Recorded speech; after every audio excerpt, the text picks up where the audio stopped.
Europe 1, au cœur de l'histoire. Franck Ferrand. Franck Ferrand nous propose un voyage à la Martinique cet après-midi. Bonjour Franck. Bonjour Carole, bonjour à tous. Nous avions l'année passée été faire une émission sur place à la Guadeloupe et j'avais regretté à l'époque de n'avoir pas profité de ce long voyage pour faire un saut jusqu'à la Martinique.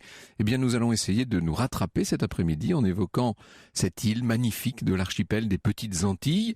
Nous allons parcourir ces paysages en compagnie d'un représentant à Paris du comité martiniquais du tourisme. Et avant cela, vous allez évoquer un épisode méconnu de l'histoire martiniquaise. Oui, je parlerai même plutôt d'un épisode martiniquais de l'histoire de France, puisqu'il s'agit du voyage en 1644 d'une petite fille appelée à devenir bien plus tard l'épouse de Louis XIV, Madame de Maintenon, qui à l'époque n'était encore que la petite Françoise d'Aubigné, et qui de retour des Antilles va prendre le surnom de Belle Indienne. Et vous avez invité Thibaut Dantonnet, auteur d'un roman historique, Le Baron de Belsol. Oui, un roman dont l'action se situe précisément à la Martinique au XVIIe siècle. Je me suis dit qu'il serait bien placé pour nous donner une idée de ce qu'était cette terre magnifique au temps de la régence d'Anne d'Autriche et même un peu plus tard.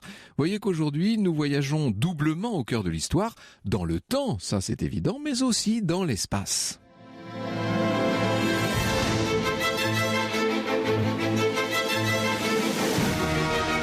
Europe 1, 14h, 15h30.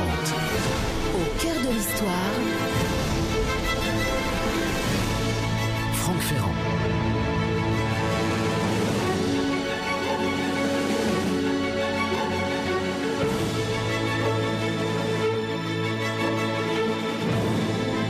À l'été 1644 à La Rochelle, une foule importante embarque à bord d'un navire marchand, l'Isabelle de la Tremblade. Je dis une foule importante, il y a 300 passagers, des hommes, des femmes de toutes conditions, de nations, de religions différentes. Bien que ceux que l'on appelle les réformés aient l'air d'être nettement plus nombreux que les autres à embarquer. Parmi eux, un homme de près de 60 ans, sa femme, leurs 3 enfants et 2 domestiques. Tous sont vêtus très modestement. Alors, parmi leurs bagages, un baril d'eau de vie de près de 23 litres. C'est que le voyage va être long. Au moins 2 mois, et sans doute que ce ne sera pas très facile. Le navire part pour une île colonisée par la France depuis quelques années seulement, la Guadeloupe.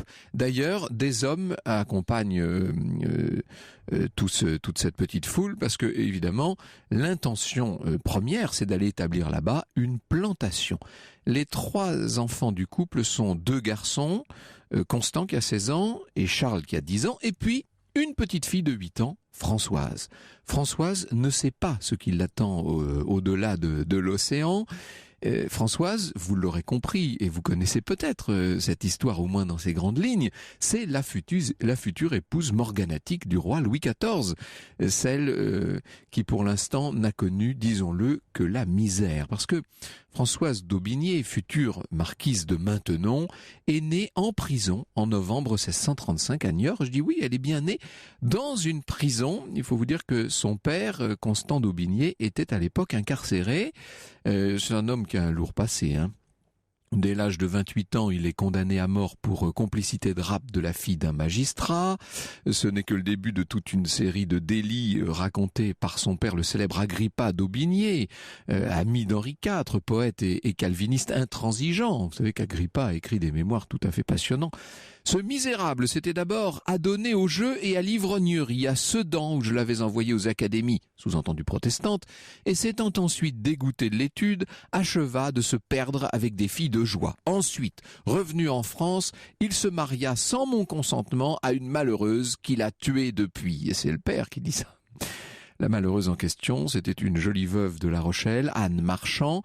Constant d'Aubigné l'a assassinée ainsi que son amant, fils d'un avocat. Il les avait surpris en flagrant délit d'adultère. Il les massacre littéralement. 30 coups de poignard pour lui et 7 pour elle.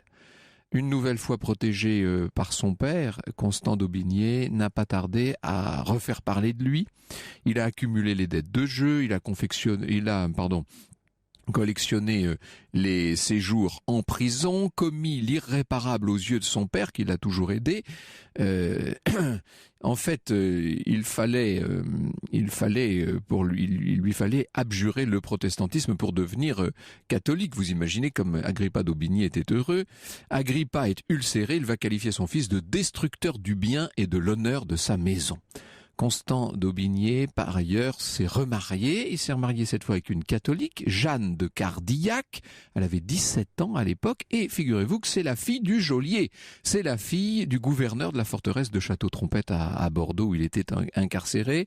Jeanne a bien tenté de faire libérer son mari.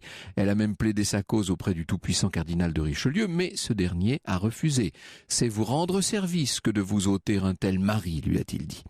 Et c'est donc à la prison de Niort, où son père est enfermé, que va naître la future Madame de Maintenon. Vous comprenez mieux pourquoi maintenant.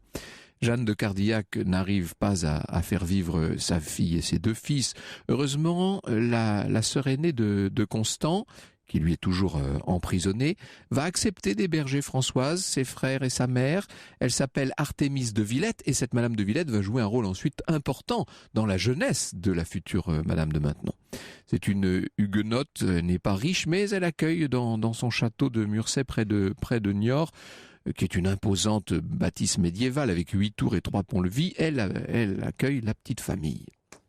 Dans son célèbre roman, je devrais dire plutôt ouvrage d'histoire romancée, remarquable ouvrage, qui s'appelle L'Allée du Roi, Françoise Chalernagor nous dit « Tous, parents et enfants, étaient exacts à remplir les devoirs de leur religion. Huguenots farouches, ils lisaient la Bible en communauté soir et matin, chantaient les cantiques des protestants, assistaient aux prêches du temple de Niort tous les dimanches, et mon oncle faisait chaque jour à sa maisonnée une courte prédication à partir d'un psaume ou de quelques passages de l'Ancien Testament, et le genre d'éducation que reçoit Françoise. Les enfants sont à l'abri du besoin. La mère de Françoise se bat pour obtenir la libération de son mari. Toujours, elle va finir par y arriver au bout de 6 ans, aidée par la mort de Richelieu et la nomination d'un nouveau cardinal, Mazarin, qui lui accepte donc la remise en liberté. Mais lorsque toute la famille est enfin réunie, les retrouvailles de Françoise, qui déjà a 7 ans avec sa mère, sont très difficiles. Dans Madame de Maintenon, la reine secrète, André Castelot écrit « Jeanne se borne à déposer sur le front de sa fille 2 baisers secs, les seuls, semble-t-il, qu'elle trouvera le temps de lui donner. Les désillusions, les malheurs, les épreuves, les humiliations perpétuelles ont durci la douce et fraîche Jeanne de Cardillac et l'ont transformée en une femme aigrie dont l'unique préoccupation est de dispenser à Françoise les rudiments de catéchisme romain qui lui font défaut. » Seulement, le père de Françoise, Constant d'Aubigné, va donner un tout nouveau tour à la vie de la famille puisqu'il décide de partir pour les Antilles. Il a quelques appuis, il espère même décrocher la place de gouverneur de Marie-Galante, à une époque où ça n'est pas grand-chose, bien entendu. Bref, le voilà donc parti avec sa petite famille à l'été 1644.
Troisième caprice de Delalande, dirigé par Jean-François Paillard sur Europe 1.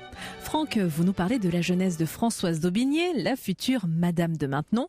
En 1644, elle part avec ses parents et ses 2 frères pour la Guadeloupe. Alors j'ai 2 questions pour vous, Franck. Depuis quand la Guadeloupe est française et quelles sont les autres possessions françaises à l'époque? C'est tout cet archipel, vous savez, cet arc de cercle dans la mer là, des petites Antilles qui a subi une très récente colonisation à l'époque. Saint-Christophe a été conquise en 1625 la Guadeloupe et la Martinique 10 ans plus tard, en 1635, et cette même année est créée la Compagnie des îles d'Amérique chargée de développer la colonisation des îles des Antilles. À l'époque, c'est un élément non négligeable du développement économique du royaume. À l'époque, ce sont les seules possessions françaises avec une partie du Canada qui est occupée à partir de 1534, qu'on appelle la Nouvelle-France, une colonie qui sert de comptoir commercial, donc les seules possessions au Nouveau Monde.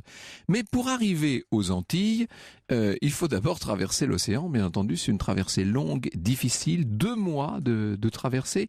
Dans l'allée du roi, François Chandernagor nous dit « Le vaisseau était si bien rempli de marchandises de toutes sortes qu'à peine pouvait-on trouver une place pour se coucher tout au long entre les tonneaux de sel et les ballots de laine. » Françoise va subir cette traversée avec difficulté. Elle tombe malade et il s'en faut également de peu pour que le vaisseau ne soit capturé par des corsaires, sans oublier je devrais d'ailleurs dire plutôt en l'occurrence par des pirates, puisque c'est un vaisseau qui néanmoins est bien armé sous l'égide du roi, sans oublier les tempêtes. Après plusieurs semaines de traversée, l'Isabelle de la Tremblade, c'est donc le nom du navire, arrive enfin à la Guadeloupe en août 1644.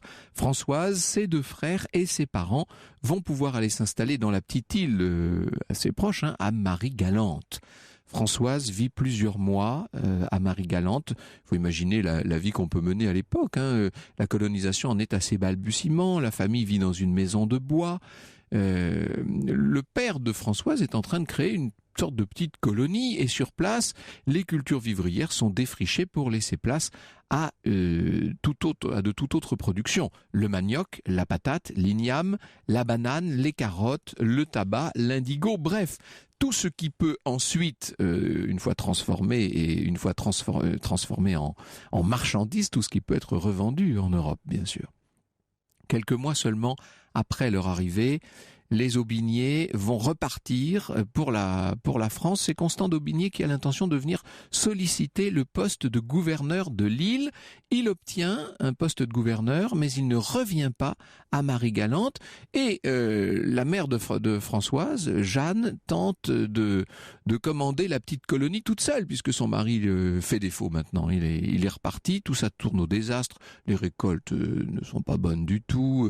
Elle n'arrive pas à s'en sortir avec le personnel. Il y a des problèmes d'esclaves en fuite, d'alcoolisme, elle subit toutes sortes d'attaques. Bref, Françoise, sa mère, et puis les 2 frères, finalement, vont partir pour la Martinique avec une vingtaine d'esclaves. Elles arrivent dans le village du Prêcheur, qui n'est pas loin de Saint-Pierre. Saint-Pierre, donc, à l'extrémité nord-ouest de l'île. Voilà ce que, dans le Baron de Belsol, dont nous allons parler dans un instant, Thibaut d'Anthonay nous dit de cette petite ville de Saint-Pierre. Elle s'alanguissait, dit-il, au pied d'un volcan qui barrait l'horizon de son ombre gigantesque. Un clocher carré dominait les toitures des maisons coloniales d'une hauteur inégale et dont l'échelonnement se voyait rythmé par des bouquets de palmiers surgis çà et là, comme pour rappeler aux voyageurs qu'ils se trouvaient sous les tropiques. Des rues déclives dont l'extrémité se muait en piste pour s'aller perdre dans la végétation exubérante qui couvrait les flancs du volcan semblaient courir, telles des rues asséchées, vers la jetée du port à la rencontre du visiteur, à l'intention duquel elle semait sous ses pieds des pavés inégaux. Sur la place, on peut dire que ça n'est pas très facile de vivre là-bas. La famille accumule les dettes, on essaie de s'en sortir comme on peut, mais le climat est très difficile à supporter pour la famille en général et pour cette petite fille, pour cette Françoise qui est particulièrement fragile et qui a du mal. Thibaut d'Anthonay, dans le Baron de Belsol, nous parle du climat. Les pluies continuelles s'étaient métamorphosées en ondées soudaines et abondantes, dit-il, gonflant en un instant les flaques d'eau, transformant les étroits canaux d'irrigation en ruisseaux au cours rapide, baignant de leur flux les hommes à hauteur de cheville, brusque montée des eaux qui paralysaient les travaux des champs jusqu'à leur jusant. C'est un monde qui, évidemment, pour nous, peut aujourd'hui paraître paradisiaque à bien des égards, mais qui, pour ces gens, dans les circonstances de l'époque, n'était pas loin de ressembler à une sorte d'enfer, il faut bien le dire. Françoise est souvent fiévreuse, on continue néanmoins de l'instruire. Vous savez, elle lit Plutarque, elle lit les évangiles, mais elle s'ennuie, et les seuls qui arrivent un petit peu à la distraire, ce sont ses gouvernantes. Constant d'Aubigné va finir par donner de ses nouvelles. On pensait presque qu'il avait disparu, qu'il était mort. Il demande à son épouse et à ses 3 enfants de le rejoindre, cette fois sur l'île de Saint-Christophe. Ils vont donc habiter chez le gouverneur et au bout de quelques mois, Constant d'Aubigné, qui décidément a la bougeotte, ou qui en tout cas a l'intention de faire avancer ses affaires en Europe, repart de nouveau, et le voilà qui de nouveau abandonne sa famille. C'est un nouveau séjour de 3 ans et qui va valoir à Françoise le surnom de Belle Indienne lorsqu'elle rentrera à Paris. Alors avec ses 2 frères, avec sa mère, ils estiment en effet que leurs misères ont assez duré et ils rentrent en métropole à l'été 1647. C'est un retour qui est encore pire que l'aller. Françoise de nouveau est malade, elle va même jusqu'à perdre connaissance pendant la traversée. On la croit quasiment morte. Vous savez ce qu'on fait des morts à bord de ce genre de navire, on les jette bien entendu à la mer. Elle va se rétablir in extremis, cette petite Françoise. Une fois de plus, la famille se retrouve seule, démunie, avec un père absent que François ne connaît finalement presque pas. En fait, ce père, elle ne le reverra jamais parce qu'il est mort à Orange, après avoir eu le projet de partir pour la Turquie. Il avait carrément abandonné sa famille. Là, vous voyez à quel point. On peut dire que l'enfance de celle qui plus tard deviendra Madame de Maintenon n'est en quelque sorte qu'une suite d'épreuves. Cet après-midi, Franck Ferrand évoque le parcours extraordinaire de Madame de Maintenon. Au cœur de l'histoire, c'est votre émission. Vous pouvez bien sûr réagir sur les réseaux sociaux et poser toutes vos questions à Franck Ferrand et à son invité Thibaut Dantonnet sur la page Facebook Au cœur de l'histoire ou sur Twitter avec le hashtag ACDH. Mais aussi, vous pouvez participer en appelant le standard d'Europe 1, le 3921, 50 centimes la minute. À tout de suite. Au cœur de l'histoire. Sur Europe 1. Europe 1. Au cœur de l'histoire. Franck Ferrand. Cet après-midi, c'est le parcours hors du commun de Françoise d'Aubigné, la future Madame de Maintenon, que vous racontez, Franck. Alors, après avoir passé quelques années en Martinique, la petite Françoise rentre en France et le moins que l'on puisse dire, c'est que son enfance n'est pas des plus roses. Oui, en Martinique, à Saint-Christophe, à la Marie-Galante, enfin bref, dans ces Antilles françaises. Quand elle rentre, elle a 11 ans, ses 2 frères et sa mère ont peut-être un peu mieux résisté qu'elle à cette aventure terrible. Bref, tous les 4 errent désormais dans le Poitou. Ils vivent dans un réduit sans fenêtre, sans cheminée. Françoise, avec ses haillons, va pieds nus, dit-on, dans les rues de La Rochelle pour essayer de mendier. Vous imaginez, ça a été assez dur, bien sûr. Et néanmoins, Jeanne, sa mère, va bientôt devoir trouver une solution parce qu'elle ne peut plus élever ses 3 enfants. Elle-même part pour Paris tenter de retrouver son mari. Elle ne sait pas que son mari, en fait, est mort en Provence déjà à cette époque. Elle place son fils Charles comme page chez le gouverneur de Poitou. Constant est admis dans l'armée. Quant à Françoise, elle est confiée de nouveau à sa tante, Madame de Villette, vous savez, au château de Meurcey. Elle racontera plus tard, ma cousine et moi, qui étions à peu près du même âge, nous passions une partie du jour à garder les dindons de ma tante. On nous plaquait un masque sur notre nez, car on avait peur que nous nous halassions. Et c'est-à-dire que nous devenions un peu brunes, si vous voulez. Et on nous mettait au bras un petit panier où était notre déjeuner avec un petit livret des quatrains de Pibrac, dont on nous donnait quelques pages à apprendre par cœur, afin quand même que ce gardiennage de dindon ne soit pas tout à fait inutile. Une marraine sa marraine, la marraine de Françoise, c'est la baronne de Neuillan, qui est l'épouse du gouverneur de Niort, fervente catholique. Cette Madame de Neuillan n'apprécie pas tellement que sa filleule ait été confiée à des huguenots, d'autant qu'elle la croit orpheline. Elle obtient une lettre de cachet pour retirer l'adolescente de chez Madame de Villette, et c'est elle désormais qui va la garder. Alors, la marraine ne garde pas Françoise longtemps avec elle, elle la place au couvent des Ursulines de Niort. Il faut dire qu'elle a là-bas des connaissances, notamment elle connaît une sœur, la sœur Céleste. Je n'avais pas plus de grand plaisir que de me sacrifier pour son service, je n'avais pas de plus grand plaisir que de me sacrifier pour son service, écrira Françoise. J'étais fort avancé dans les exercices, de sorte que, dès qu'elle était sortie, je faisais lire, écrire, compter, l'orthographe et jouer toute la classe, et je me faisais un plaisir de faire tout son ouvrage sans qu'il me fallût d'autre récompense que celle de lui faire plaisir. Je passais des nuits entières à repasser le linge fin des pensionnaires afin qu'elles fussent toujours propres et fissent honneur à la maîtresse sans qu'elle en eût la peine. Mais cette sœur est bien la seule à l'apprécier, car Françoise, disons-le, est devenue une adolescente un peu difficile. Elle n'a plus rien à voir avec la petite fille enjouée qu'elle avait pu être dans ses toutes premières années. La mort de son frère aîné Constant, qui n'avait que 18 ans du reste, l'a beaucoup marquée. Toutes les épreuves qu'elle a traversées également. Son séjour aux Ursulines de Niort ne durera pas tellement, puisque Madame de Neuillan, qui refuse de payer le prix de la pension et affirme que pour le paiement, le couvent n'a qu'à s'adresser à Madame de Villette, qui par ailleurs n'a plus du tout la garde de Françoise depuis longtemps, Madame de Neuillan va donc la retirer de la pension. Plus exactement, ce sont les sœurs qui décident que, puisqu'elles ne sont pas payées, elles n'ont aucune raison de garder Françoise. La voilà donc qui se retrouve chez sa marraine. À l'automne 1650, celle-ci l'emmène avec elle à Paris.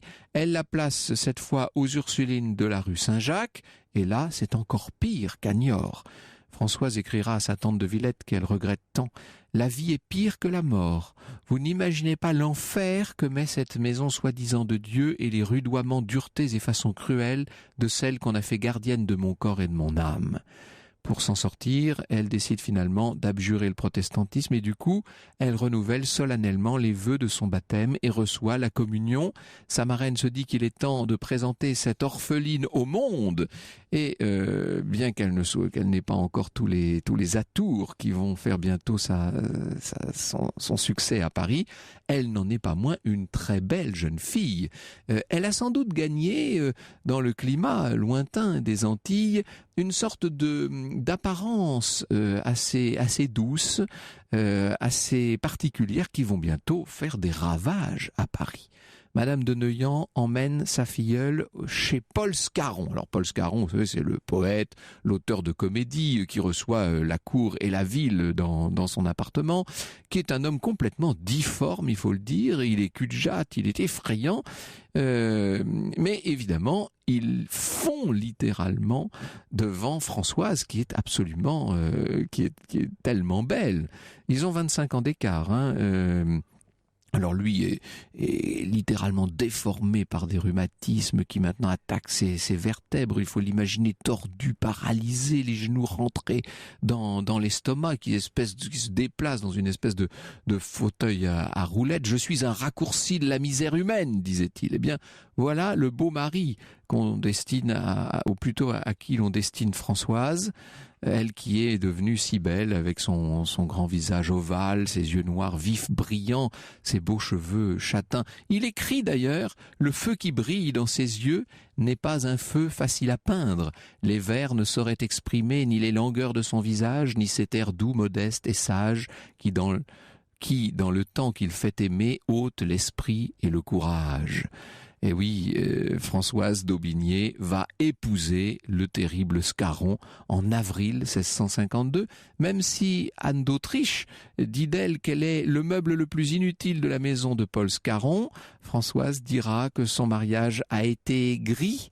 On peut dire qu'elle vient en tout cas de changer le monde et que pour elle c'est le tout début d'une espèce de carrière qui ne s'arrêtera plus maintenant et qui bientôt la conduira jusqu'à la cour de Versailles. Bonjour Thibaut d'Antonay, merci d'être avec nous. Bonjour Franck Ferrand. Nous allons revenir avec vous sur cette Martinique du grand siècle, évoquer ces débuts de la colonisation en Martinique à travers votre roman Le Baron de Belsol, publié chez Albin Michel. Europe 1, au cœur de l'histoire. Europe 1, au cœur de l'histoire. Franck Ferrand. Nous avons évoqué le parcours de Madame de Maintenon, qui a vécu notamment en Martinique. Et Franck, vous recevez le romancier et spécialiste de la littérature française du 19e siècle, Thibaut d'Antonay. Il est également l'auteur de l'ouvrage Le Baron de Belsol, aux éditions Albin Michel. Pourquoi avez-vous situé l'action de ce roman dans la Martinique de l'époque, Thibaut d'Antonay ? Dans le premier volet, parce qu'on ne peut pas parler de... Le Baron de Beausoleil. Voilà, on ne peut pas parler véritablement de première partie dans la mesure où les deux romans se lisent indépendamment l'un de l'autre.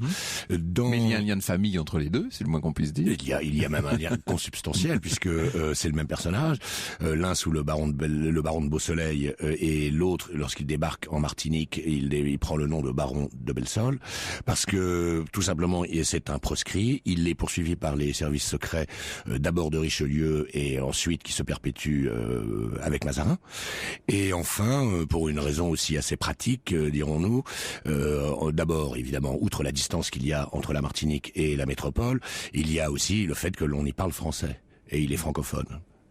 Alors ce baron de Belsol, puisque maintenant il s'appelle ainsi, arrive à la Martinique exactement à la même époque que Constant d'Aubigné, si je puis dire, un tout petit peu plus tard, enfin à peu près à la même époque. Un tout petit peu plus tard, oui, il s'en faut de quelques années.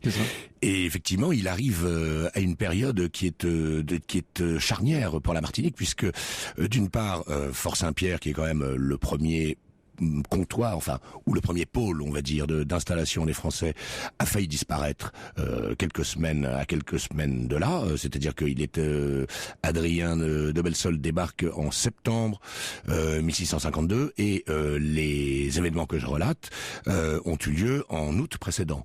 Et donc tous les Indiens Caraïbes, chose que l'on connaît peu, qui sont les premiers habitants de la Martinique, se sont ligués contre l'occupant blanc pour l'éradiquer et les Blancs et Fort Saint-Pierre sont sauvés in extremis par des Hollandais venus tenter de s'installer dans l'île. C'est devenu un bastion de résistance en fait. C'est la portion du territoire dévolue à ces colons est de plus en plus réduite et à la fin ça se passe vraiment, c'est une question de survie quasiment. Alors effectivement, ce sont surtout, comment dire, des ouvrages, puisque d'ailleurs ça s'est appelé Fort Saint-Pierre et qu'ensuite on a gardé l'appellation de Fort de France, ce sont des ouvrages fortifiés, d'abord des ouvrages en bois puis ensuite en pierre, mais les Français arrivent en pays hostile, ce sont les envahisseurs et les Indiens, à juste titre, défendent leurs terres, parce qu'au départ ils leur avaient ménagé un accueil tout à fait amical. Oui, il faut raconter peut-être le tout premier visiteur. C'est Christophe Colomb qui est le premier... Voilà, au Carbet, il y a d'ailleurs, paraît-il, une plaque sur cette plage pour commémorer comment dirais-je, l'arrivée de Colomb, qui ne va pas séjourner d'ailleurs. Il va simplement faire ce que feront après lui tous les marins jusqu'au XVIIe siècle, c'est-à-dire qu'il va radouber, il va s'enquérir de provisions d'eau, et puis aussi réparer un certain nombre d'avaries de ses navires, et ensuite il va lever l'ancre pour ses nouvelles aventures. Le premier contact avec les populations locales a été tout à fait agréable, a priori. Agréable, accueillant, amical. Parce que, en grande partie, les Indiens avaient compris que les Blancs n'avaient aucune intention de s'installer chez eux. Là où les choses se gâtent, c'est lorsqu'ils se rendent compte que les séjours des Blancs deviennent de plus en plus prolongés et qu'enfin, ils sont en train de faire souche. Ils sont en train de faire souche. Exactement. Ça ne passe plus du tout, bien entendu. Et ça donne lieu d'ailleurs à des luttes permanentes entre les Indiens qui sont beaucoup plus nombreux au départ et les Blancs, et ensuite à une partition de l'île, tout le côté ouest étant dévolu aux Blancs et les Blancs, si vous voulez, réservant le côté est, avec évidemment les mauvaises terres, mais évidemment aussi des conditions climatiques plus difficiles que l'ouest de l'île. Comment le royaume gère-t-il l'affaire? Comment est-ce que l'État conçoit la colonisation des Antilles en général et celle de la Martinique tout particulièrement? Il s'agit d'un lieu, d'une colonie de peuplement. Il s'agit d'une colonie. Il s'agit de faire pièce sur place aux Espagnols, aux Anglais. Exactement. En fait, c'est une affaire qui est gérée de manière stratégique et dès le départ par Richelieu, qui désire avoir des points, si vous voulez, d'ancrage, au propre comme au figuré, de la flotte française aux Antilles pour contrebalancer l'influence et des Espagnols, mais surtout à l'époque des Hollandais, car les Hollandais ont la flotte la plus puissante du monde à l'époque. Ça ne durera pas très longtemps, mais c'est un cas. Enfin, je veux dire, c'est le cas. Et Richelieu envisage donc, par le développement des colonies, de pouvoir également développer la flotte française. On crée la Compagnie des îles d'Amérique. on crée la compagnie. Ça c'est 1635. Absolument, avec d'Esnambouc, Belin d'Esnambouc, Pierre Belin d'Esnambouc, si mes souvenirs sont bons, qui en prend la tête. Mais ce Belin d'Esnambouc ne va pas durer, si je puis dire, puisque je crois qu'à peine en 1635 prend-il la direction, qu'il meurt en 1636. Oui. Donc il va confier la suite, si je puis dire, des opérations à son neveu qui s'appelait Jacques Diel du Parquet. Diel du Parquet, que l'on retrouve dans mon roman, qui va effectivement officier en tant que gouverneur de la Martinique pour la Compagnie des îles d'Amérique, dans un premier temps, mais lorsque la Compagnie des îles d'Amérique fait faillite, lui est là pour racheter la Martinique, mais racheter un grand nombre d'îles avoisinantes. Oui. Ça a été quand même, pour les colons qui arrivaient, des conditions effroyables. Je le disais rapidement tout à l'heure dans le récit, mais on n'imagine pas les difficultés qu'ils ont eu à surmonter.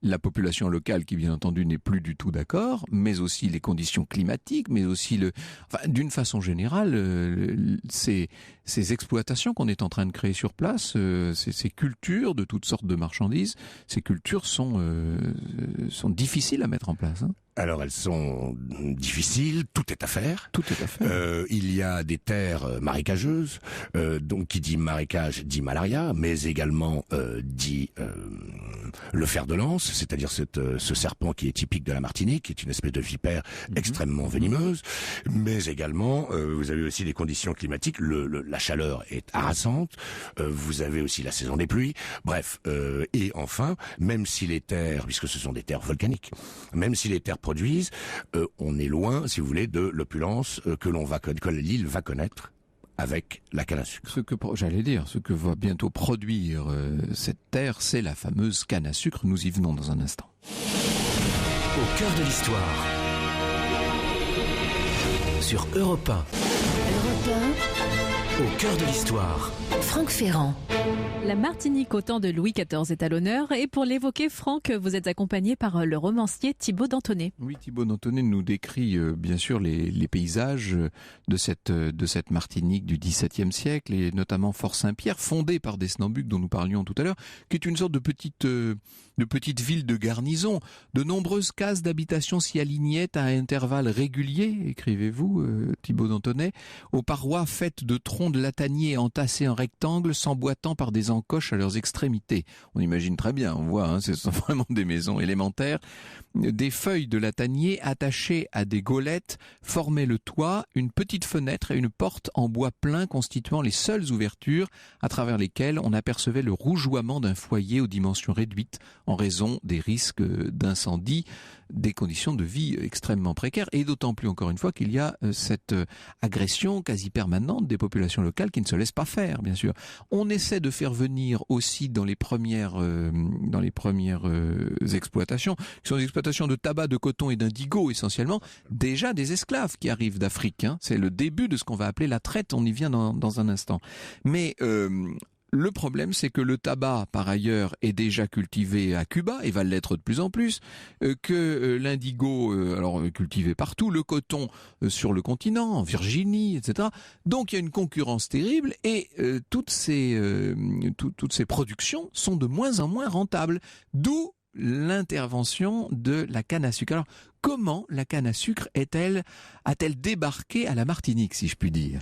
Alors débarquer, c'est vraiment le cas de le dire, par hasard, et c'est un phénomène qui va changer complètement le visage de la Martinique. Il y a une colonie de Juifs hollandais qui s'est installée au Pernambouc, ce qui est un état du Brésil, qui y a vécu et prospéré pendant une quarantaine d'années, et qui vient d'en être chassé en 1652, par les Portugais. Parce qu'ils sont juifs, précisément. Parce qu'ils sont juifs d'une part. Et parce qu'ils étaient hollandais, accessoirement. Étant donné que, évidemment, toutes ces puissances maritimes se volent des comptoirs, se reprennent des comptoirs, bref, sont en constant, état de guerre. Donc, ces Hollandais, à la recherche d'une terre accueillante, arrive à la Martinique et sollicite du gouverneur, qui est du parquet donc, de pouvoir s'y installer et de créer, de pouvoir acheter des concessions ou une grande concession pour pouvoir s'installer. Ce sont 3 vaisseaux et le gouverneur, en ce qui le concerne, étonné que ce sont des Européens, il serait plutôt favorable, d'autant plus que c'est lui qui vend les terres et donc ce serait des bonnes affaires pour lui. Sauf, ce serait oublié qu'il y a les jésuites et le supérieur des jésuites de l'époque est extrêmement hostile aux juifs puisque c'est une religion qui évidemment est concurrente de la leur et il voit cette acclimatation ou cet accueil des juifs, d'autant qu'ils sont assez nombreux par rapport aux catholiques déjà sur place, il le voit d'un très mauvais œil. Donc du parquet tergiverse, tarde à donner sa réponse et conseille tout au moins aux Hollandais d'aller faire des repérages pour éventuellement lui signaler les arpents de concessions qui les intéresseraient. C'est ce qu'ils font. Ils partent durant quelques jours du côté de Fort-de-France et de ce qui deviendra la baie des Flamands, et non pas en raison des Flamands roses, mais en raison des Hollandais. Des Hollandais. Et ils reviennent, et le jour de leur retour, ils reviennent donc à Fort-Saint-Pierre pour préciser quel est leur choix. Et bien le jour de leur retour, ils aperçoivent à l'horizon des centaines de pirogues d'Indiens caraïbes qui foncent, qui cinglent sur Fort-Saint-Pierre avec évidemment l'intention d'éradiquer la ville. Une véritable armada d'autochtones qui ont bien l'intention de liquider une bonne fois pour toutes cette présence européenne en Martinique. Et le fait d'autant plus rare que les Indiens caraïbes se sont fédérés et ont recruté dans toutes les autres îles avoisinantes, ce qui n'est en tout cas de mémoire d'occidentale jamais arrivé. C'était sans précédent. Donc les Hollandais, apercevant cela à la longue vue, positionnent leurs vaisseaux en ligne face à la rade de Fort-Saint-Pierre, et là ils font entrer en jeu leurs canons. Et il y a l'artillerie qui va faire la différence. L'artillerie fait la différence, dans la mesure où, par-dessus le marché, les Hollandais ont une excellente idée, ont une idée même de génie. Au lieu de tirer à boulet, ils tirent à mitraille. Et donc, ce sont des centaines de projectiles en une salve qui atteignent les assaillants qui sont... Tirer à mitraille, ça veut dire qu'on charge les bouches des canons de tout ce qu'on trouve. De tout ce qu'on trouve, des écrous, voilà, des pièces de monnaie, voire des pièces de monnaie, des clous, etc. Donc c'est absolument meurtrier. Horrible. Meurtrier. Et grâce à leur artillerie, eh bien, ils viennent à bout de ces plusieurs milliers d'Indiens qui, normalement, avaient commencé à incendier Fort-Saint-Pierre et massacrer une partie de la population. Et donc là, les Français vont bien être obligés d'être généreux, d'être reconnaissants. Exactement. C'est la reconnaissance, c'est l'expression de la reconnaissance de Duparquet qui leur octroie ces arpents de terre, ces concessions. Et alors, les Hollandais n'ont pas que cette action bénéfique pour la colonie. Ils apportent dans leur cale des plants de canne qu'ils ont transportés du Brésil, où ils les avaient cultivés avec la prospérité que l'on sait. Donc ça veut dire qu'avant, il n'y avait pas de canne à sucre du tout à la Martinique. Alors, il y avait eu des tentatives, oui, mais jamais les colons n'étaient parvenus, soit à cause de la qualité défectueuse des plants d'origine, soit parce qu'ils ne possédaient pas les rudiments ou même la technique de la culture. Quoi qu'il arrive, chaque acclimatation avait été vouée à l'échec. Alors, la canne à sucre, ça présente un gros avantage et un gros inconvénient. Le gros avantage, c'est que c'est très rentable, parce qu'évidemment, le sucre reste une des denrées les plus prisées. Et ce merveilleux sucre de canne qui va revenir ensuite en Europe dans les cales bondées des grands navires va faire la fortune d'un certain nombre d'armateurs. Mais l'inconvénient, et ça n'est pas un mince inconvénient, c'est que c'est une culture qui demande énormément de main-d'œuvre. Voilà, c'est là où c'est le deuxième point, si vous voulez, de transformation radicale de la Martinique. C'est-à-dire qu'avant l'apparition de la canne, il y a effectivement des esclaves, mais en assez petit nombre, et l'essentiel de la population de la Martinique est blanche. Enfin, la population coloniale. Coloniale, bien sûr. Et à partir de 1650, entre 1650 et 1660, concomitamment à l'introduction de la canne, les importations... Et donc on va faire venir des esclaves, des esclaves qui vont décupler, voire centupler, et ça aura d'autre part une influence sur les prix, puisqu'au départ, un esclave valait quand même relativement cher, et qu'ensuite les esclaves deviennent, plus ils sont nombreux, moins ils deviennent chers. De nouveau, le pouvoir royal se mêle de l'affaire. Ça va être le fameux code de Colbert, là, le fameux code noir, un peu plus tard. Voilà, c'est dans les années 1680 le code noir, parce que on se rend compte que les maîtres blancs sont, si vous voulez, dans la mesure où il n'y a pas de codification, ce sont des règles, ce sont des usages. On va dire c'est ce que nous avions vu lorsque nous étions allés à la Guadeloupe et que nous avions visité ce Memorial Act qui est célèbre, enfin qui explique le phénomène de l'esclavage. Le code noir qui pour nous apparaît comme une horreur absolue, c'était paradoxalement pour l'époque un progrès, c'est-à-dire qu'il s'agissait de créer des règles qui jusqu'alors n'existaient pas en fait dans les plantations. C'était, en tout cas, l'un de ses effets, c'était effectivement d'adoucir la rigueur. C'est très relatif. Hein. Oui, voilà, c'est très relatif, évidemment. Mais c'était parce que les propriétaires blancs faisaient n'importe quoi. Ils étaient capables, pour une faute, pour un oui ou pour un non, de couper des langues, de couper des oreilles, comment dire, ils n'estropiaient pas trop, parce qu'évidemment, un esclave estropié n'était plus un esclave, bon, pour le travail. Mais en tout cas, ils avaient des sévices, il y avait des punitions corporelles. Enfin, c'était abominable. Ils avaient le droit de vie ou de mort sur leurs esclaves. Et donc, ce que voyant, et compte tenu effectivement des horreurs rapportées par certains voyageurs de retour en métropole, les autorités françaises se sont émues de ce phénomène et ont été obligées de légiférer. Mais alors le baron de Belsol, là-dedans, c'est ce que nous voyons dans un instant. Il faut que vous nous parliez un peu de lui.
Les amants magnifiques de Lully par les musiciens du Louvre sur Europe 1. Et nous sommes toujours en compagnie du spécialiste de la littérature française au 19e siècle, Thibaut Dantonnet, pour raconter la Martinique au temps de Louis XIV avec vous, Franck Ferrand. Et oui, devenu par la grâce d'un roman spécialiste de cette Martinique du XVIIe siècle. Quelles sont les sources dont on dispose d'ailleurs pour étudier l'île de la Martinique à cette époque-là ? Il y a maintenant divers ouvrages qui ont été publiés par des historiens assez chevronnés, et notamment des Arawaks, l'histoire de la Martinique, des Indiens Arawaks jusqu'à l'abolition de l'esclavage.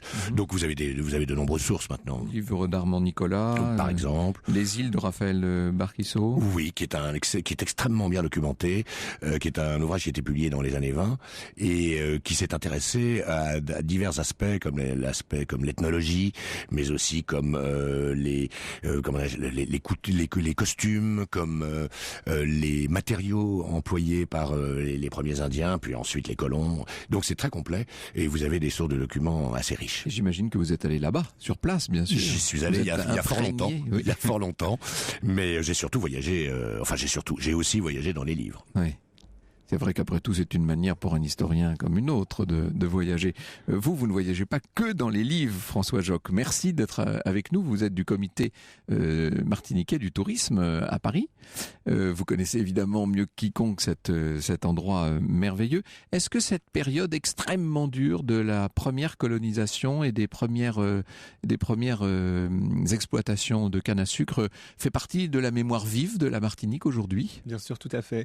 La Martinique est une terre vraiment où l'histoire a marqué les différentes étapes et où le peuple, malgré les difficultés, reste enjoué, pétillant et heureux de voir de l'avant. Moi, j'ai eu la chance d'avoir un oncle martiniquais, donc je vais pas vous dire, il était merveilleux et effectivement très pétillant. Et à travers les villes de l'île, on peut effectivement découvrir plusieurs vestiges de cette histoire riche et très diversifiée. Oui. C'est une histoire qui est encore assez prégnante d'une certaine manière. Est-ce qu'on connaît l'emplacement des anciennes grandes exploitations? Est-ce que ces plantations ont conservé en quelque sorte une présence, hein? Elles ont conservé une présence et ces plantations, en ce qui concerne la canne à sucre, existent toujours. Effectivement, les grandes marques de Rome sont des plantations qui existent depuis des milliers d'années. Oui, bien sûr, elles sont les héritières lointaines de tout cela. Alors, nous avons bien compris comment tout ça s'organise, c'est-à-dire au départ une population autochtone, ces Indiens Caraïbes qui sont peu à peu chassés par les différentes vagues de colons européens, des Hollandais, des Anglais, des Espagnols, des Français bien entendu, éradiqués petit à petit, et puis on fait venir, parce qu'on a besoin de main d'œuvre dans les plantations, on fait venir donc des esclaves qui eux arrivent d'Afrique et qui vont se multiplier pendant jusqu'au milieu du XVIIIe siècle à peu près, et même au-delà, avec l'installation bien sûr de familles et de lignées de planteurs et de gens qui sont les nouveaux seigneurs locaux en quelque sorte, avec des lignées qui s'établissent. Absolument, ce qu'on a appelé les béquets, et qui deviennent, et si vous voulez, ils prennent en fait la place que les aristocrates occupent en métropole. Si vous voulez, les aristocrates locaux, entre guillemets, ce sont les planteurs, ce sont les habitants, comme on les appelait, avec un grand H, puisque ce sont les seigneurs des habitations, et leur prospérité participe évidemment à celle de l'île. Et ce sont eux qui tiennent le haut du pavé là-bas. Comme souvent dans ces colonies difficiles, inhospitalières a priori, ceux qui partent ne sont pas la fine fleur de la société. On a vu le cas de Constant d'Aubigné qui quand même, de l'aveu même de son père, le célèbre Agrippa d'Aubigné, est un véritable vaurien qui a même tué des gens, qui a passé son temps en prison, etc. Et qui, sitôt libéré de prison, ne trouve rien de mieux à faire que d'entraîner sa famille là-bas aux Petites Antilles. D'ailleurs pas directement à la Martinique en l'occurrence, mais c'était un moyen de chercher fortune et de se refaire une virginité d'une certaine manière. Alors certainement, pour une part, et puis ce qu'il faut aussi savoir, c'est que l'armée, via ce qu'on appelait des sergents-recruteurs, si vous voulez, était chargée, lorsque on se rendait compte qu'il n'y avait pas assez de blancs pour coloniser les îles, était chargée d'aller écumer les bas-fonds portuaires notamment, et pour ramasser tout ce qui se traînait. Alors c'était des alcooliques, comme des bagnards en rupture de ban, comme des prostituées, et embarquaient tout ce beau monde de force. Et donc c'était une des principales sources de recrutement, si vous voulez, pour le peuplement des îles. Donc il y avait beaucoup d'aventuriers, il y avait aussi des gentilshommes ruinés, si vous voulez, qui eux aussi allaient quérir fortune dans ces endroits, et qui véritablement étaient un peu trompés et assez déroutés, parce que évidemment les sergents recruteurs leur vantaient les qualités d'accueil et paradisiaques de ces endroits, et lorsqu'ils arrivaient sur place, il déchantait. Oui, c'était même une chute brutale par rapport à ce qu'on avait pu imaginer. On disait de la terre pour tout le monde, un soleil extraordinaire, une terre très riche, et puis finalement, on arrivait dans une sorte d'enfer, il faut bien dire. Absolument.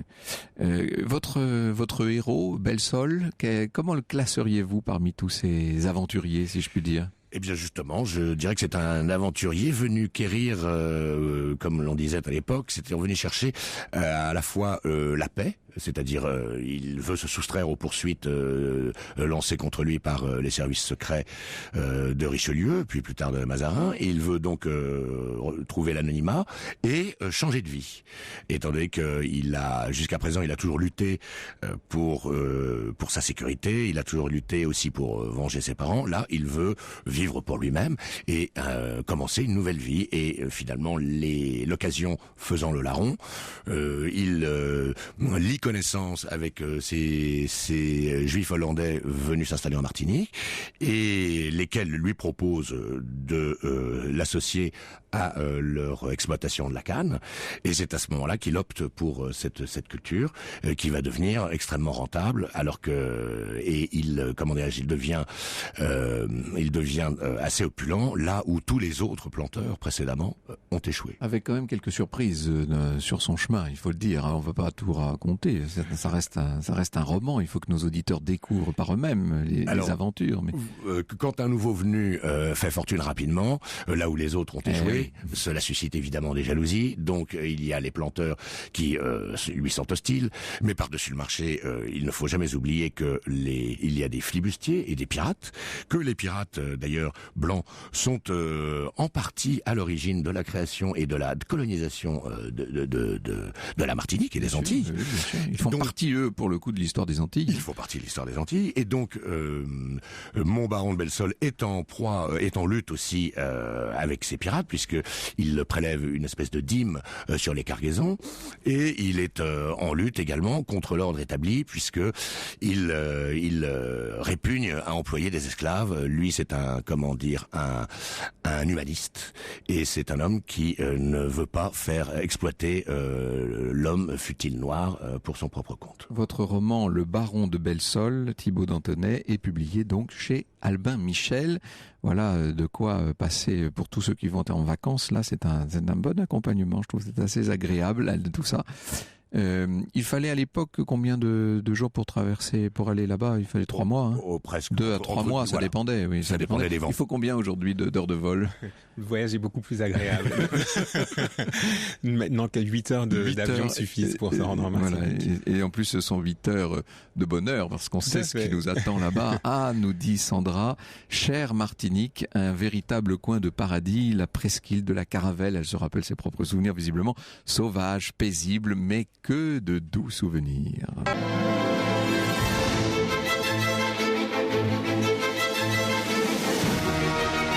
Europe 1, 14h, 15h30.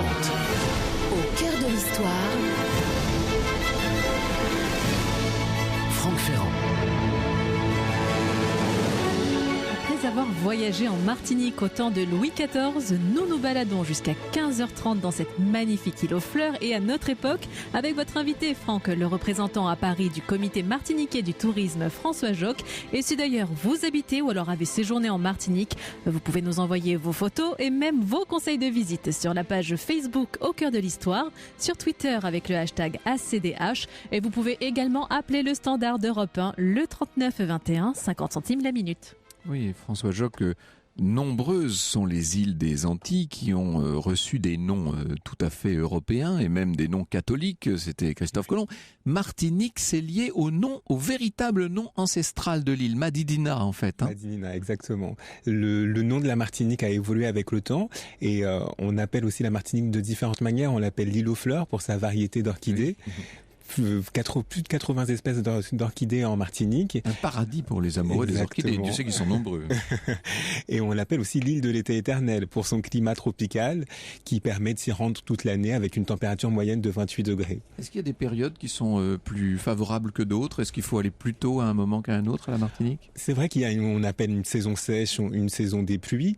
Mais vous pouvez vraiment y aller toute l'année, c'est-à-dire que pendant la saison des pluies... Les pluies, ce sont quand même des pluies drues, oui, il faut dire. Oui, mais qui sont épisodiques, c'est-à-dire que... Qui sont chaudes. Oui, elles sont chaudes, donc agréables, et elles durent en général que quelques minutes. Alors quand on arrive à la Martinique, on n'est pas écrasé par une chape de chaleur, comme ça pourrait être le cas dans un certain nombre d'autres régions tropicales. Il y a plutôt une douceur qui se fait sentir. Déjà, l'avantage, c'est qu'on arrive le soir. Donc tous les vols, 4 compagnies desservent la Martinique, tous les vols arrivent le soir à Fort-de-France, à l'aéroport Aimé Césaire, et vous êtes déjà dans un dépaysement complet. Vous avez cette douceur, effectivement, au niveau du temps, et aussi le bruit des grillons. Vous êtes déjà vraiment...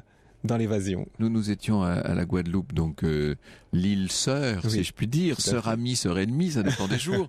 Et ce qu'on entend, c'est les grenouilles là-bas. Ils font un bruit absolument phénoménal. Mais les grillons, c'est plus doux, je trouve. C'est plus chantant. Exactement. Alors la Martinique, évidemment, a été longtemps axée autour de sa grande ville de Saint-Pierre. Et nous avons eu l'occasion de le raconter un certain nombre de fois ici même. Il y a eu cette catastrophe terrible du début du XXe siècle, l'éruption de la montagne Pelée, qui a littéralement ravagé la ville de Saint-Pierre. Tout à fait. Saint-Pierre était considéré comme le petit Paris de la Caraïbe à l'époque. Donc, bien sûr, on n'y vivait pas comme à Paris, mais il y avait une qualité, un art de vivre à la créole qu'on ne retrouvait dans aucune autre île de la Caraïbe. Tout le monde s'y retrouvait et il y avait vraiment des espaces de culture avec le théâtre qu'on peut encore visiter à l'heure actuelle. On peut visiter les ruines du théâtre. Tout ça est dans le parc naturel régional. C'est toute la partie nord de l'île, on va dire, nord-ouest. Oui.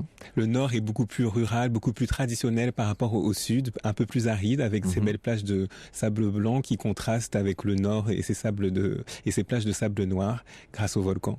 Et puis tout à fait à l'ouest, à l'est, nord-est, la fameuse presqu'île de la Caravelle dont nous parlait notre auditrice tout à l'heure, qui est un lieu tout particulièrement préservé, il faut dire. C'est un joyau, la presqu'île. On a beaucoup d'espèces endémiques en termes de végétation sur cette presqu'île, et c'est l'occasion de faire 2 beaux circuits de randonnée, un circuit d'1h30 et un autre de 4 heures. Et il faut savoir qu'en Martinique, nous avons 250 km de pistes de randonnée. 250 km. Tout à fait. Donc on peut rester très longtemps en vacances sans jamais repasser 2 fois au même endroit. C'est là tout le charme de la Martinique. Sur une petite île, vous avez une diversité des paysages qui vont de la pointe sud avec la table des pétrifications, où vous avez un désert aride, de la falaise, des cactus, et tout au nord, la végétation luxuriante avec le volcan notamment. Alors, la capitale, c'est donc Fort-de-France. Ouais. C'est là qu'on arrive avec l'avion, enfin, à immédiate proximité. Que faut-il visiter à Fort-de-France ? Ce qui frappe peut-être le visiteur d'abord, c'est le fort. C'est Fort Saint-Louis. Exactement. Fort-de-France, c'est vraiment le poumon de l'île. C'est le cœur de la ville, le cœur de l'île. Le fort est vraiment un lieu exceptionnel. C'est un bâtiment classé, un bâtiment qui a été conçu par l'ingénieur Vauban et qui est maintenant accessible à la visite depuis 3 ans. Une fois le fort visité, on peut se promener vers le Malécon, le bord de mer. Le Malécon, c'est une espèce de digue en fait. C'est ça, c'est tout le bord, c'est la promenade en fait. C'est une croisette, une promenade. C'est le terme qu'on retrouve dans toutes les îles de la Caraïbe, Malécon. Et ce Malécon vous amène vers la savane, vers aussi la bibliothèque Schellcher, également bâtiment classé, qui conserve en fait toute la littérature martiniquaise. Qui porte le nom du célèbre Victor Schellcher, qui est à l'origine de la deuxième abolition de l'esclavage, bien sûr. Pourquoi elle porte le nom de Victor Schellcher ? Parce qu'il a donné énormément de livres, il a donné toute sa bibliothèque à cette organisation pour pouvoir faire en sorte que le patrimoine martiniquais soit préservé et accessible à tous. En fait, cette bibliothèque, elle est le fruit d'un ancien pavillon de l'exposition universelle de 55, qui a été démonté puis remonté Exactement. À la Martinique. Elle a été conçue par Pierre-Henri Pic, qui travaillait à l'époque avec Eiffel. Et il a conçu cette bibliothèque avec des matériaux et des techniques qui permettaient justement à cet édifice de résister au climat tropical. Aujourd'hui, ça reste un des joyaux et c'est le bâtiment le plus visité en Martinique. Elle s'accorde assez bien au style de la cathédrale d'ailleurs. Oui, de la cathédrale Saint-Louis, tout à fait. C'est ça. Oui. Alors, on ne peut pas aller, évidemment, à Fort-de-France sans s'immerger littéralement dans le grand marché. Oui. Ça, c'est l'endroit divin. Rien que d'en parler, je vois que vous avez un grand sourire, mais c'est vrai que c'est une merveille. C'est le lieu le plus authentique. Même les Martiniquais ont toujours plaisir à aller dans ce marché. Et effectivement, vous allez retrouver toutes les saveurs et toutes les odeurs de la Martinique. Il faut savoir que notre mélange culturel riche par la présence africaine, qui a également le savoir-faire français et les épices des Indes, ont apporté à notre cuisine quelque chose de singulier qu'on ne retrouve nulle part ailleurs. Et au grand marché, vous retrouvez fruits, légumes, toujours de saison. La plupart des fruits et légumes sont sans pesticides, ils sont totalement bio.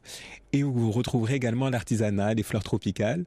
Et si vous voulez vraiment vous prendre le temps de déguster la cuisine martiniquaise, vous avez dans le marché ce qu'on appelle des petits lolos, des petits restaurants à la cuisine familiale, authentique et conviviale, où vous serez reçus comme chez des amis. Ouais, il y a une espèce d'accueil extraordinaire dans cette île et d'une façon plus générale aux Antilles, bien sûr.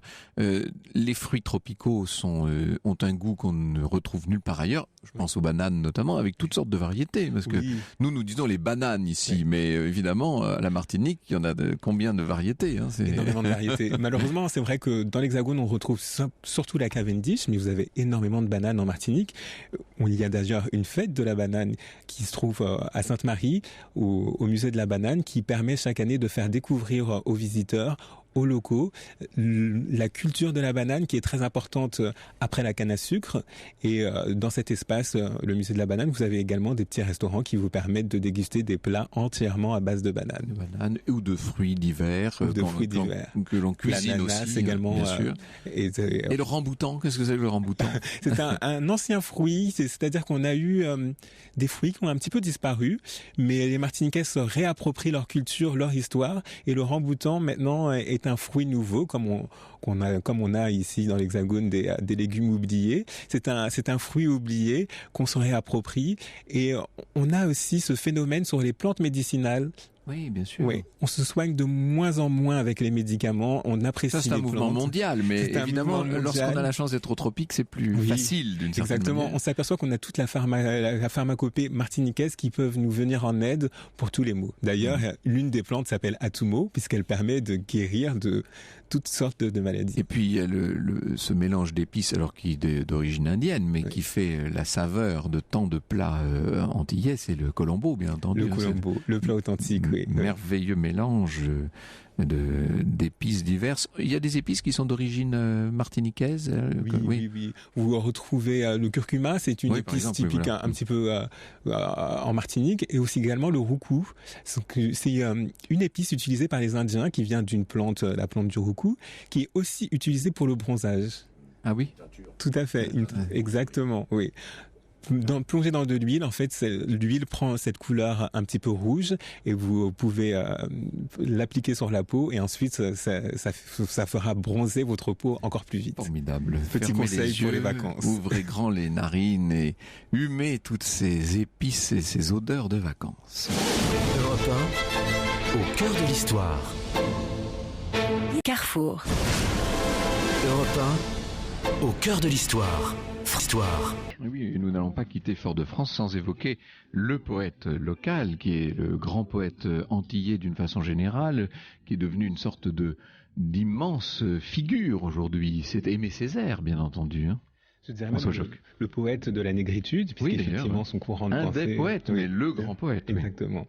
Aux côtés de Léopold Sédar Senghor. On peut visiter d'ailleurs le bureau d'Aimé Césaire, qui se trouve dans l'ancien hôtel de ville, dans l'ancienne mairie de Fort-de-France, qui est maintenant le théâtre municipal de la ville.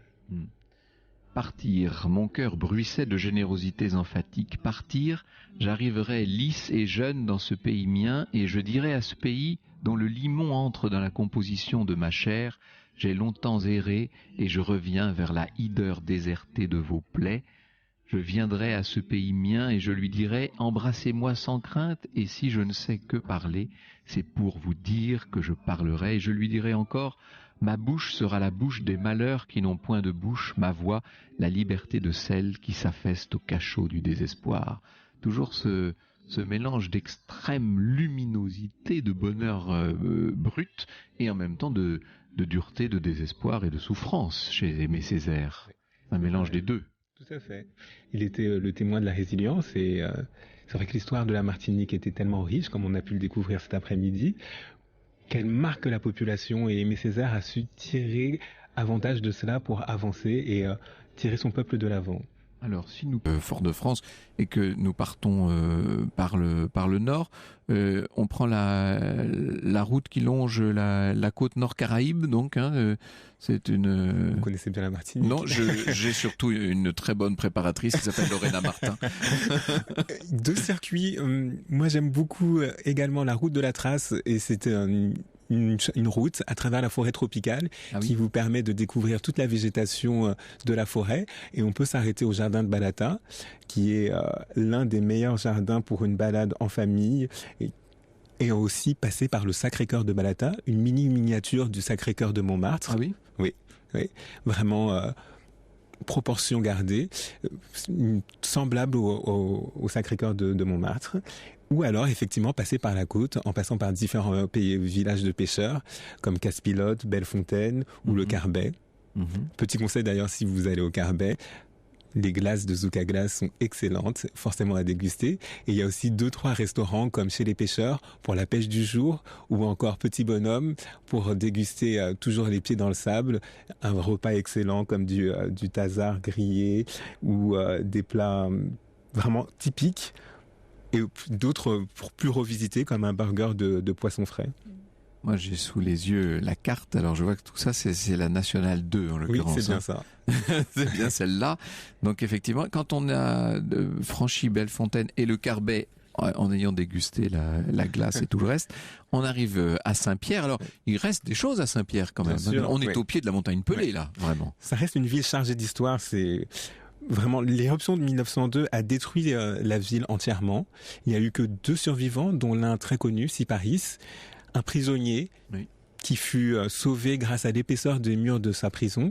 Son cachot est d'ailleurs un des lieux à visiter au sein de Saint-Pierre, comme les ruines de l'ancien théâtre, mais aussi la maison de la Bourse, place Bertin, qui a été entièrement restaurée, et ça permet de découvrir la grandeur du Saint-Pierre de l'époque. Et le volcan lui-même, il se visite, cette montagne Pelée, on peut effectivement faire une randonnée, c'est même un petit peu plus de l'escalade, je dirais, sur la montagne Pelée.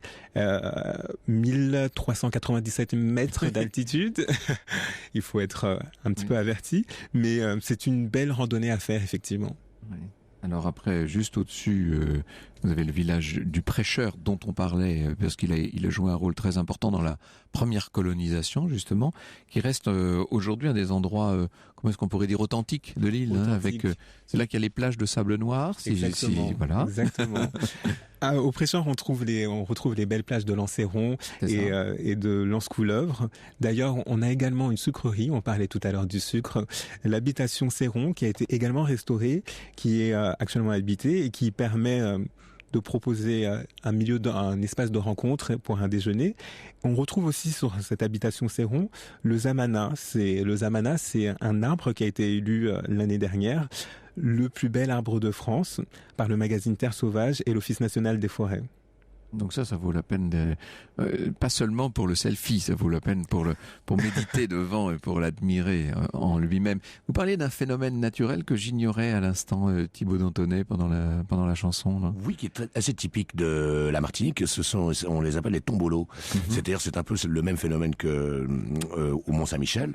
C'est-à-dire qu'à certaines périodes de l'année, entre la Martinique et des îlets, vous avez une bande de sable qui apparaît, comme si la marée l'eau se retirait de part et d'autre, et vous pouvez accéder à ces îlets à pied sec. Alors, à pied sec. C'est formidable ça. Et c'est combien de fois par an ce phénomène extraordinaire? De novembre à mars. Ah oui. Oui, donc il faut vraiment y aller à la bonne période. C'est presque fini là pour cette année. Il reste encore quelques semaines. Le tombolo. Le tombolo. Qui se trouve à Sainte-Marie. Alors, pour poursuivre notre route, on va aller dans l'extrême nord de l'île, à Grand-Rivière. Oui. Ça, c'est un village de pêcheurs. Vous nous en parlez si vous voulez. Exactement. Dans un instant, François Joc. Au cœur de l'histoire. Sur Europe 1. Europe 1. Au cœur de l'histoire. Franck Ferrand. Et nous nous baladons dans une sublime île cet après-midi, une île aux fleurs, la Martinique. Et pour en parler, Franck, vous êtes accompagné par le représentant à Paris du comité martiniquais du tourisme, François Joc. Oui, et qui nous parlait aussi de la ville de l'été éternel, de l'île de l'été éternel, c'est ça, de l'éternel été ? De l'été éternel. De l'été éternel. Oui. Eh bien, c'est Christophe Dard qui est également en régie. Il y a du monde dans cette émission, vous voyez, qui nous signale qu'il fait 28 degrés cet après-midi à Fort-de-France et bien sûr soleil. A-t-on même besoin de préciser. Alors, si on va tout à fait au nord, donc, on arrive à Grand-Rivière, si ma carte est juste. C'est bien cela. On quitte le Prêcheur. Alors, il faut savoir que la route côté Caraïbes s'arrête au Prêcheur. La route côté Atlantique démarre à Grand-Rivière. Oui, exactement. Ça, voilà, oui, d'accord. Ce qui donne l'occasion d'une très belle randonnée, la randonnée Prêcheur-Grand-Rivière, qui dure 5 heures à faire avec un guide de randonnée. Plus de route du tout, en effet. Exactement. Oui. Mais ça vous permet de passer à travers de nombreux paysages, passer sous des grottes, une petite traversée en canot, de découvrir la faune et aussi la végétation très abondante. Arrivé à Grand-Rivière, village de pêcheurs, on est un petit peu coupé du monde. C'est vraiment la dernière ville de la Martinique. Voilà, c'est ça, oui. Oui. Où il fait bon vivre. C'est un espace pour se reposer, pour se détendre. On a la rivière avec son eau fraîche pour ceux qui ont envie d'un rafraîchissement. Et aussi ces très bons restaurants comme le mythique restaurant chez Tante Arlette. Alors après, quand on redescend, cette fois c'est la Nationale 1, hein.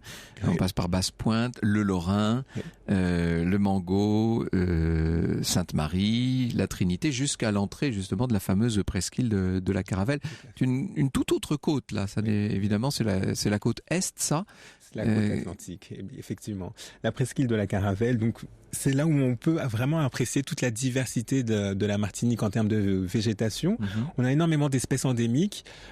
Et la diversité en Martinique est 3 fois plus importante que sur l'Hexagone, sur un territoire qui est 500 fois plus petit. C'est assez impressionnant et ça permet de constater que la Martinique est vraiment un joyau aussi bien en termes de faune, de flore, mais aussi par sa population qui sera ravie de vous faire découvrir cette presqu'île avec des guides ou avec des habitants, avec des locaux. Alors le temps passe, François Joc, et je ne voudrais pas trop frustrer certains de nos auditeurs. Et déjà tout à l'heure Thibaut a dit, mais rassurez-moi, vous allez quand même parler du rhum. Évidemment qu'on va parler du rhum. Hein.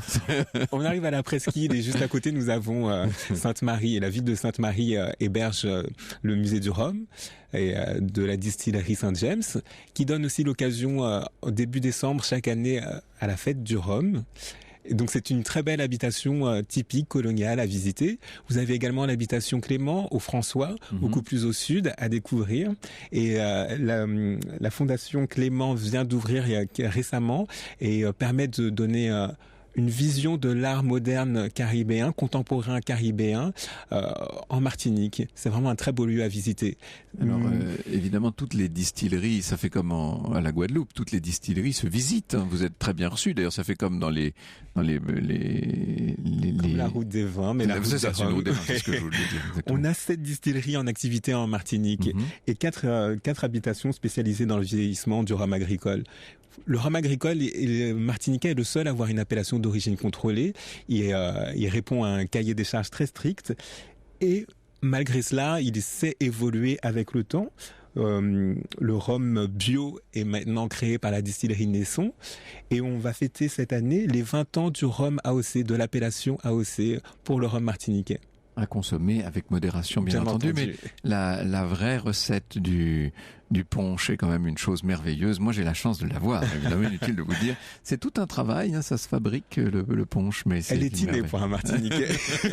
Mais il y a ceux qui l'apprennent et ceux qui l'ont dans le sang, c'est ce que je peux dire. Alors, malheureusement, comme il est déjà 15h28, nous n'allons pas avoir le temps d'aller tellement dans le sud. Il faut que vous nous disiez ce que nous manquons quand même, François Joc. Qu'est-ce qu'il faut voir dans le sud de l'île? Dans le sud, ce qu'il ne faut pas rater, c'est bien sûr les plages des Salines, la plage des Salines, et également la plage de la Pointe-Marin pour ceux qui aiment le sable blanc qui contraste avec le nord. C'est indispensable. Oui. Et puis alors on pourrait parler de toutes les traditions, notamment le tissu là, le madras. Le madras. Hein.